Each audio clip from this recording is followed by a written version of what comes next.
The Organization of Petroleum Exporting Countries, otherwise known as OPEC, is considering suspending Russia from an oil production deal. That's right. This would allow other countries to pump more crude, which the U.S. and allies have pushed for since Russia's invasion of Ukraine sent oil prices through the roof.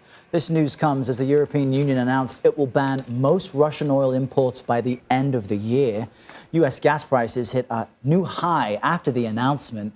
I don't have to tell you this, but folks are paying an average of $4.67 for a gallon of gasoline. It's another record, and I'm a broken record with how often I'm saying this. Joining us now to speak about it all, though, is John Quelch. He is the Dean of Miami Herbert Business School at the University of Miami. So welcome to you, John. How much will this EU Russian oil ban hurt the Kremlin, and how much will it hurt the rest of us with what we're already paying with high fuel prices?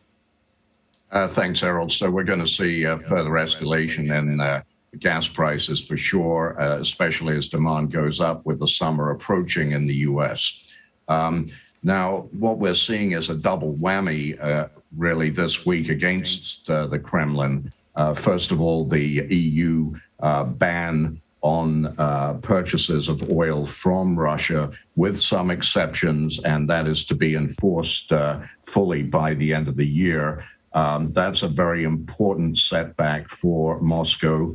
And then to hear on top of that, that OPEC may exclude Russia from its oil deliberations and planning, which would, of course, result in more production and more sales, as you indicated, from Saudi Arabia and the United Arab Emirates, for example. That would also be a further disruption to the Russian plan to continue to sell oil internationally. So, John, as we're all well aware, punishing Russia financially comes at a financial cost to the U.S. and its allies. So what can realistically be done to bring down prices, or at least keep them stabilized, as the EU carries out this ban?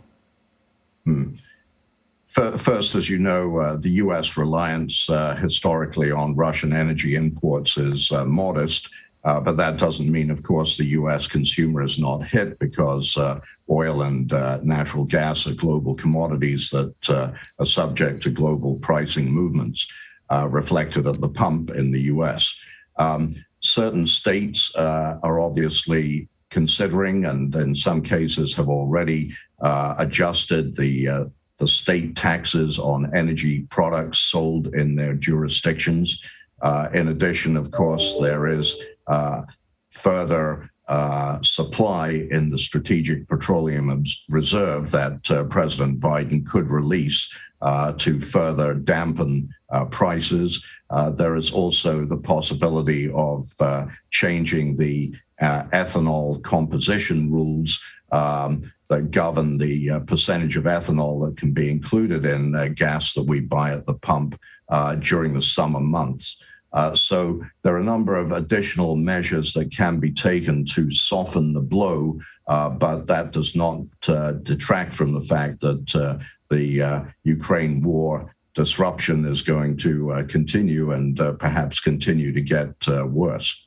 All right. Well, John Quelch, thank you so much for joining us. We appreciate your insight into this region of the world. Yeah. Thank you, John.